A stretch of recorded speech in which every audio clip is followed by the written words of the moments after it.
Actually तो महमूद साहब ने घर उनके नाम ही करना था, उनको कस्में दिए, वादे दिए, और फिर सब कुछ बदल गया। उन्होंने वो घर तुम्हारी मामा के नाम कर दिया, और सिर्फ तुम्हारी वजह से। ना ही तुम्हारी मामा को तलाक दी और घर भी उनके नाम कर दिया। उसने कसम खाई थी कि वो मुझसे ये घर छीन लेगी, और आज देखिए 27 साल बाद वो अपने इरादों में कामयाब हो गई। क्या शकील? हाँ, दफा करो दुबई इंग्लैंड को। अब तो शकील को भी अच्छी सरकारी नौकरी मिल गई है। लड़का बहुत नेक, शरीफ और सुलझा हुआ है। अब तो महरू का कांटा भी रास्ते में नहीं है। मैं उस जैसे आशिक से कभी शादी नहीं करूंगी, नहीं पसंद वो मुझे। या शकील, अब तो माशाल्लाह से तेरी जमी जमाई नौकरी भी हो गई। अब कोई बहाना नहीं चलेगा, अब प्यार रचा ले ताकि मैं सुकून से कब्र में जा सकूं। अम्मा कैसी बातें कर रही हैं? मुझे शादी नहीं करनी, प्लीज। अल्लाह अल्लाह करके जॉब मिली है, अभी फिलहाल सुकून और इत्मीनान से मुझे अपनी जॉब करने का बस। भैया कैसी बातें कर रहा है? मैं कौन सा तेरी नौकरी के रास्ते में रोड़े अटका रही हूँ, तुझे मना कर रही हूँ। हर माँ को अरमान होता है बेटे की शादी का, और अब तो माशाल्लाह से इतनी अच्छी जमी जमाई सरकारी नौकरी तुझे मिल गई है? और बता रही हूँ मैं तुझे, एक से एक अच्छी लड़की, खूबसूरत लड़की के रिश्ते आ रहे हैं, और अमीर कबीर जहेज भी देंगे। ये भैया मेरा बुढ़ापा तो ऐश में गुजरेगा। बहुत अच्छे ख्वाब है अम्मा, मगर ये ख्वाब आप देख, मैं नहीं। अभी फिलहाल मुझे शादी नहीं करनी, और मेरी सारी तवज्जो मेरी जॉब पर ही है। बात सुन मेरी, रुक के। ये बाल मैंने धूप में सफेद नहीं किए, समझ आई? तजर्बा बोलेगा मेरा। मुझे पता है तू मेरू की वजह से शादी से इनकार कर रहा है, और अगर ऐसा कर रहा है तो बहुत बड़ी बेवकूफी कर रहा है। छोड़ दे उसका पीछा, वो नहीं आने वाली। बिना सोचे समझे पता नहीं आप क्या क्या गलत बोलते चली जाती। मैं महरू के इंतजार में नहीं हूं, मुझे नहीं करनी शादी।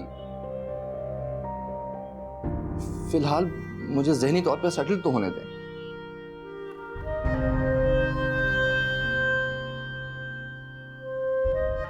वाह भैया वाह, हाय मेरे अल्लाह, माँ के घुटने जवाब दे रहे। मुझे तुमसे बिल्कुल बात नहीं करनी है। मामा मेरी बिल्कुल बात मत करो मुझसे। बात तो सुनिए।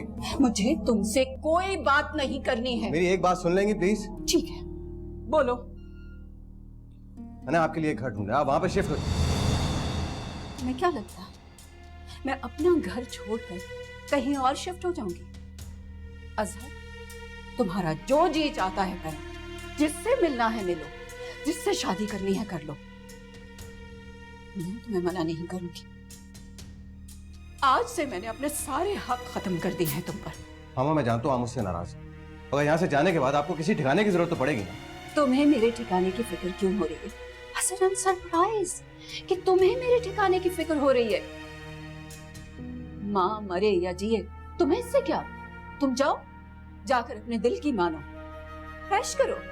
सारी जिंदगी ऐश ही तो किया है ना तुमने। मेरी तो तुम्हें और तुम्हारे बाप को कभी परवाह थी ही नहीं। तो जाओ, ऐश करो। हम आप भूल गई हैं, ये प्रॉपर्टी, ये सब कुछ, ये घर भी जवेरिया के कब्जे में। अजहर, उसे मेरी लाश पर से इस घर में आना पड़ेगा। ये तुम्हारी भूल है कि मैं उसे अपने घर में आने दूंगी, अपनी सौतन को। जाओ, जाके जवेरिया को भी बता दो।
मेरू, इस मसले का कोई तो हमें हल निकालना होगा ना।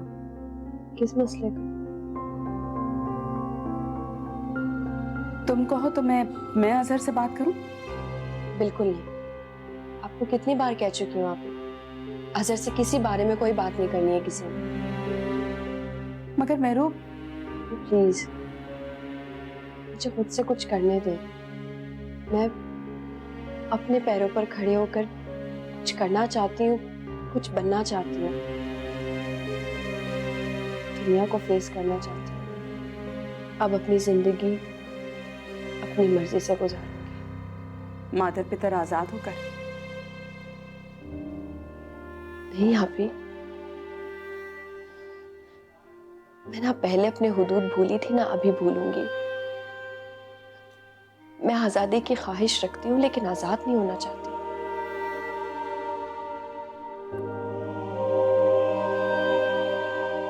मेरू, अगर अम्मी जिंदा होती ना तो तुम्हें यहाँ इस हॉस्टल में नहीं रहना पड़ता। अगर अम्मी होती तो मैं यहाँ रहती भी नहीं।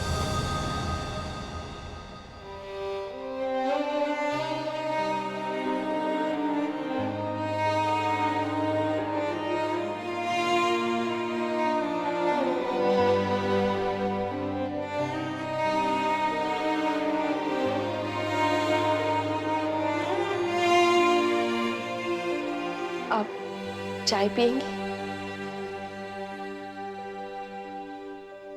नहीं मेरू, मुझे अब चलना चाहिए। तुम्हें पता है ना, ज्यादा देर होगी तो खाला जान जो है ना मेरी जान ही ले लेंगी। ठीक है, मैं आपको नीचे तक छोड़ कर आती हूँ। तुम्हें किसी चीज की जरूरत तो नहीं है ना? नहीं। देखो, कोई भी चीज चाहिए हो तो मुझे बता देना, मैं किसी तरह भिजवा दूंगी, ले आऊंगी, कुछ भी करके, बस बता देना मुझे। अच्छा चलो, अच्छा।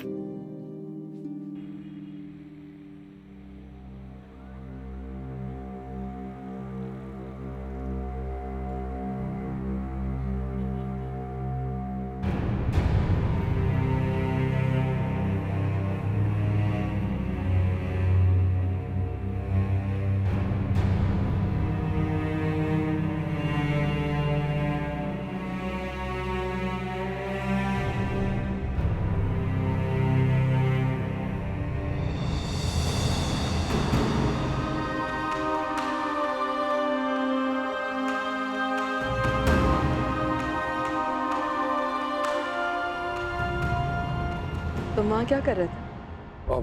मुझे तो वहाँ पे ज़रूरी काम था, तो मैं उस सिलसिले में उधर गया था। आप वहाँ इतनी दूर अकेली? मुझे काम था। कैसा काम भाभी? शकील, मैं तुम्हें बता नहीं सकती। भाभी, मैंने आपको गर्ल्स हॉस्टल से निकलते हुए देखा है। आप मेहरू से मिलने के लिए गई। तो मेरा शक ठीक था। तुम हमारा पीछा करते हुए वहां पहुंचे ना, तब तुम्हें मेरू का ठिकाना भी पता चल गया। भाभी प्लीज आप परेशान मत हो, मैं किसी को भी नहीं बताऊंगा। खलील को भी नहीं बताओगे ना? किसी को मत बताना, वरना। भाभी मैं किसी को भी नहीं पता चलने दूंगा मेहरू के बारे में, प्लीज।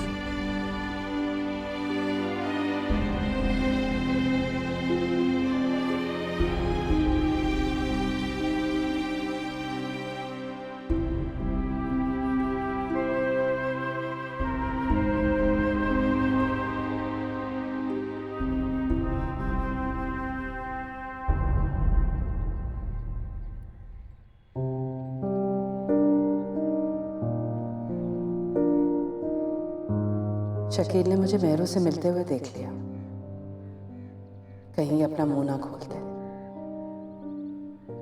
अगर खलील को पता चल गया तो वो तो मेरा जीना दोबर कर देंगे। लेकिन शकील पे भरोसा है मुझे, वो कभी भी मेहरू का पता खलील को नहीं बताएंगे। अल्लाह करे ऐसा ही हो। एक मुसीबत खत्म नहीं होती, दूसरी सामने खड़ी हो जाती है।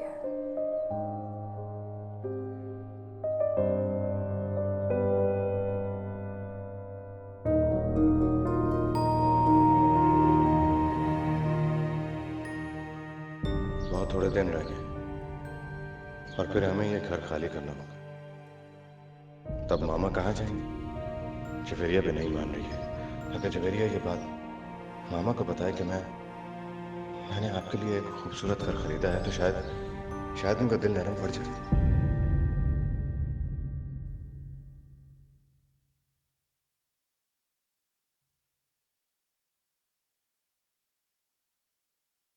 अरे वाह, तुम कब आई? बस अभी थोड़ी देर पहले। वाओ, क्या बात है, बड़ी खुश लग रही हो। गेस करो। तुम बताओ। मैं बता देती हूँ। वो क्या है कि आप ही आई थी मुझसे मिलने। Wow, something progressive. हाँ, मैंने तुमसे कहा था ना कि बस थोड़ी सी हिम्मत से काम लो, खुशियां तुम्हारा मुकद्दर होंगी। देखो आज यही सब कुछ हो रहा है।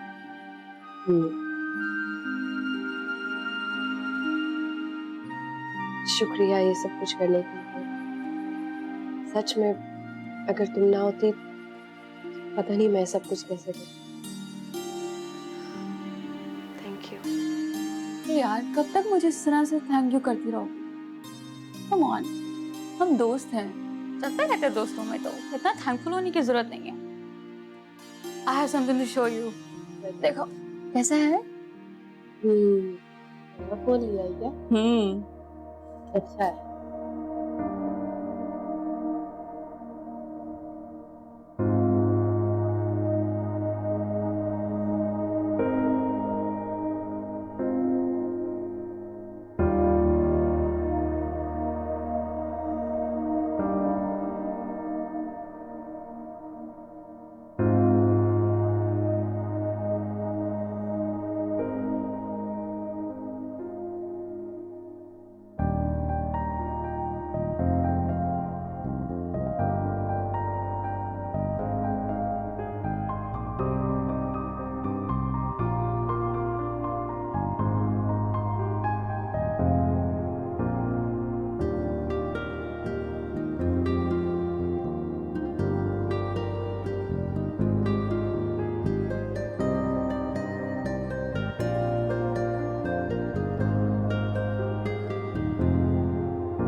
ए भैया शकील, मेरी बात मान ले, शादी कर ले।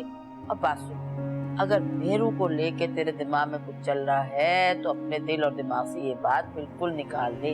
वो पहले कभी तेरी थी, अब नहीं है। और एक बात बता दूं, ये भी तेरे ही हाथों हुआ है। खैर, जो होना था वो हो गया। बस अब मेरा कहना मान और शादी कर, बस। अब तो तेरी मुलाजमत का भी बहुत अच्छा सा बंदोबस्त हो गया। माँ को परेशान मत कर। है सच्ची बताऊं, अब इस बुढ़ापे में सिर्फ तेरी फिक्र लगी रहती है मुझे। अम्मा मैं लड़की हूँ, मेरी कौन सी शादी की उम्र निकली जाए। आप मत परेशान हुआ करें मेरी शादी को लेकर। लो भैया और सुनो, माना कि मर्द की उम्र नहीं गिनी जाती, लेकिन बड़े अच्छे लोग हो गए, सफेद सर के साथ और सफेद दाढ़ी के बालों के साथ सेहरा लगाते। जो काम वक्त पे हो जाए वही अच्छा लगता है। ऐसा ना हो कि तेरे बच्चों को खिलाने के शौक में मैं दुनिया से ही चली जाऊं।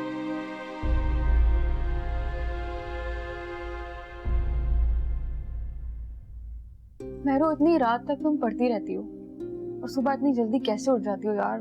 I just don't understand. मुझसे तो नहीं उठा जाता भाई इतनी सवेरे। क्या करूं, आदत है मेरी। और वैसे भी सुबह में जल्दी उठना चाहिए। और तुम भी तो जल्दी उठती हो ना?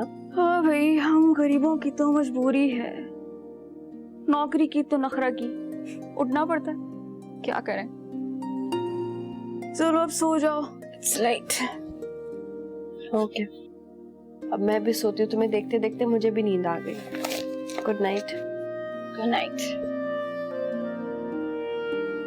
काश मैं भी मेहरू होती।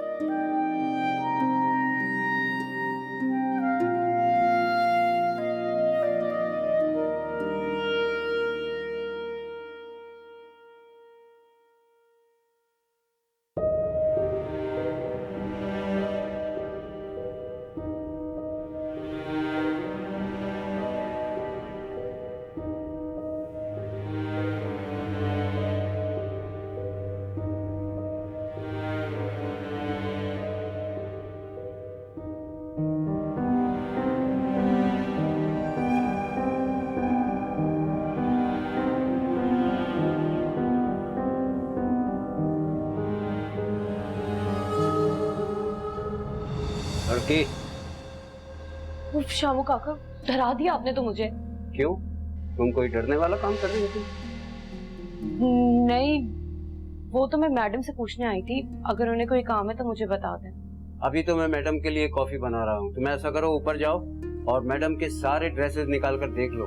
जो इस्त्री करने हैं उन्हें इस्त्री कर देना और जो धोने हैं उन्हें धो देना। शामू काका, आप तो मुझे मैडम की आपा लगता है। मैं मैडम की आपा भी तो हूँ। जाओ।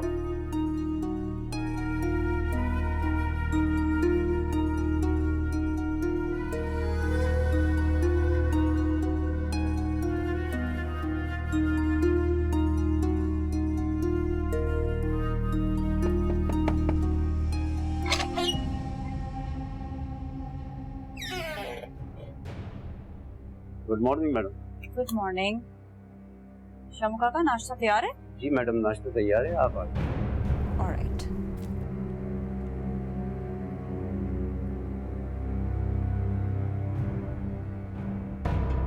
जी शामू काका, कोई बात है? मैडम, वो गुलशन। क्या हुआ गुलशन को? मैडम, उसे पार्लर पर भिजवा दे जब तक जुल्फी साहब वापस नहीं चले जाते।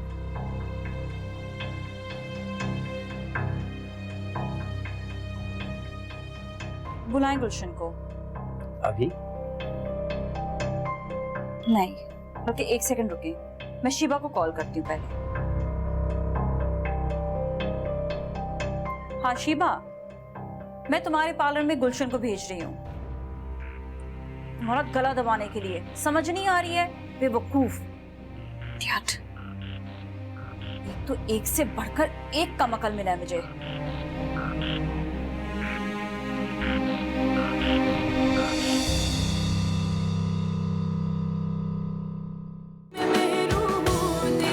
तुमने मेरे लिए घर देखा है, मगर मैंने तो नहीं कहा था कि मुझे घर की जरूरत है। आंटी, इस खुश फहमी से बाप निकल आए। चंद दिन बाद आपको ये घर खाली करना ही होगा, तो फिर कहाँ जाएंगे आप? तुम्हारी ये ख्वाहिश और तुम्हारी आंटी की हसरत कभी पूरी नहीं होगी, याद रखना। इसकी शराफत का अंदाजा मुझे अच्छी तरह। मेहरू के साथ क्या किया है? आज तक ठोकरें खा रही है बेचारी। वो मेहरू की बदकिस्मती थी। और ये इसकी खुशकिस्मती है इसकी। अगर इसमें अकल होती ना तो ये मैडम जवेरी की सारी दौलत अपने नाम कर चुकी होती।